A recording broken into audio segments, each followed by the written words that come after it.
सर्दियों का मौसम आया हुआ था। हर तरफ बर्फ ही बर्फ थी। जंगल के सभी परिंदों ने ठंड से बचने के लिए लकड़ियों के पक्के घर बना लिए थे, जिसमें वो बड़े आराम से रहा करते थे। लेकिन कालू कौवे और गौरी कौवी ने अभी तक अपना घर तैयार नहीं किया था। वो सर्दी में अपने घोंसले में बैठे हुए थे। कालू जी, कितनी ज्यादा सर्दी हो रही है। देखो ना, सभी परिंदों ने अपने अपने लकड़ी के पक्के घर बना लिए हैं, लेकिन एक तुम इतने कामचोर हो कि तुमने अभी तक अपना लकड़ी का पक्का घर नहीं बनाया।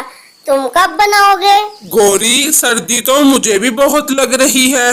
अब हम क्या कर सकते हैं? जंगल का कोई भी परिंदा हमें आज की रात अपने घर नहीं रहने देगा। बस कालू जी, बस कर जाओ। मुझे बहुत भूख लग रही है। जाओ, जाकर मेरे लिए भोजन लेकर आओ। गौरी, इतनी सर्दी में हमें कौन भोजन देगा? और इतनी सर्दी में तो मेरे से उड़ा भी नहीं जाएगा।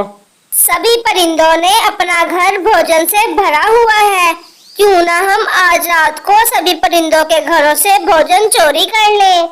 लेकिन हम भोजन चोरी करके कहाँ जाएंगे? हमें भोजन चोरी करके वापस अपने घोंसले में ही आना होगा और सुबह सब परिंदे हमें पकड़ लेंगे। नहीं, हम भोजन चोरी करके जंगल की पास वाली गुफा में चले जाएंगे। मानो चिड़िया ने भी अपना घर भोजन से भरा हुआ था, क्योंकि सर्दियों के मौसम में भोजन ढूंढना बहुत ज्यादा मुश्किल होता है। जंगल में सब परिंदे सो जाते हैं, लेकिन कालू और गौरी उठे हुए थे। अच्छा हुआ गौरी, तुमने ये लकड़ियां जलानी। हमें इससे अब सर्दी कम लगेगी। कालू जी, सर्दी को छोड़ो। देखो, रात हो गई है। चलो, जंगल के सब परिंदे भी सो गए होंगे। सभी परिंदों के घर चलते हैं और उनका सारा भोजन चोरी कर लेते हैं। फिर कालू कौवा और गौरी कौवी सभी परिंदों के घरों से भोजन चोरी करने के लिए चले जाते हैं। कुछ देर के बाद वो सबके घरों से भोजन चोरी करके ले आते हैं। गौरी, ये दो पोटलियां भोजन से भर गई हैं। चलो, हम अपने जंगल की पास वाली गुफा में चले जाते हैं। वहाँ हमें कोई ढूंढ भी नहीं सकेगा। फिर वो दोनों गुफा में चले जाते हैं। गौरी, ये इस गुफा में तो बहुत अंधेरा है।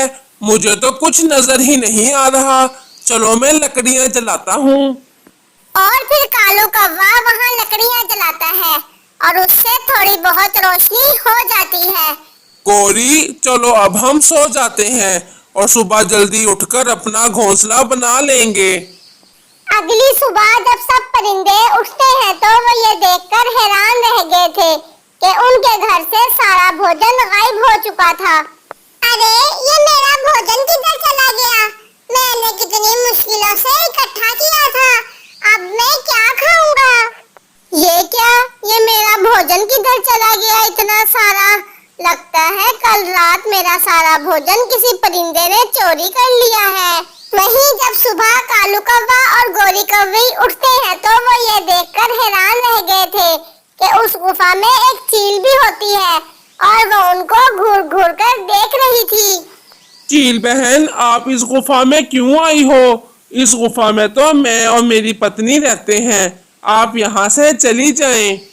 बेवकूफ कौवे, इस गुफा के अंदर मैं कई सालों से रह रही हूँ और आज तुम दोनों इस गुफा में रहने के लिए आए हो।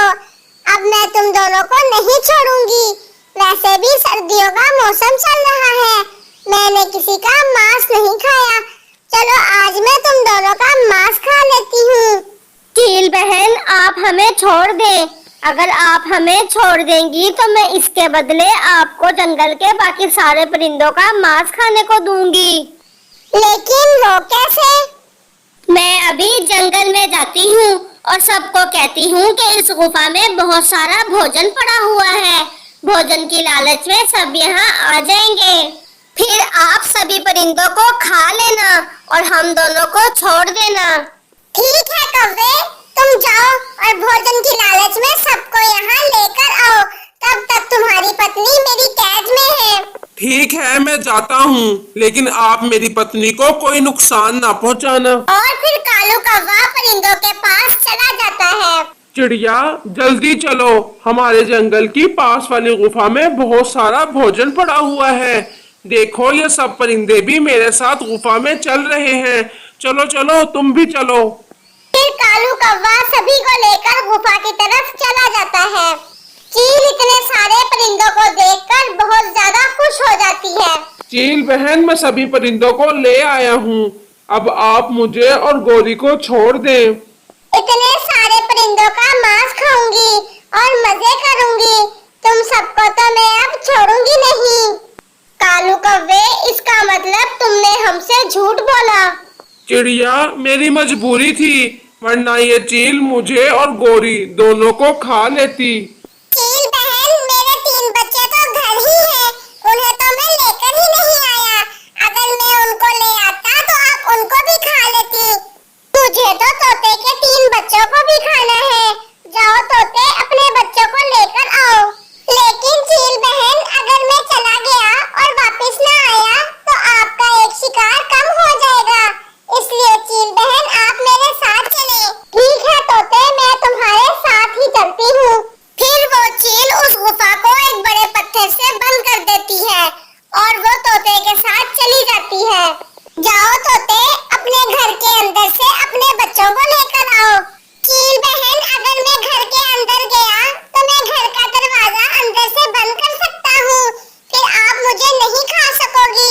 इसलिए आप मेरे घर के अंदर जाए और मेरे बच्चों को बाहर लेकर आए। फिर वो चील घर के अंदर जाती है और तोता बाहर से दरवाजा बंद कर देता है और चील अंदर बंद हो जाती है। तोते, इस घर में तो तुम्हारा एक भी बच्चा नहीं है, मतलब तुम झूठ कह रहे थे। हाँ चील बहन, मैंने आपको बेवकूफ बनाया और आपको अपने घर कैद कर लिया है मैंने। अब तोता चील को कैद करके अब बाकी परिंदों के पास गुफा की तरफ चला जाता है। पत्थर को गुफा के पास से हटाता है और उस गुफा के अंदर आता है और सबको बताता है कि कैसे उसने चील को बेवकूफ बनाकर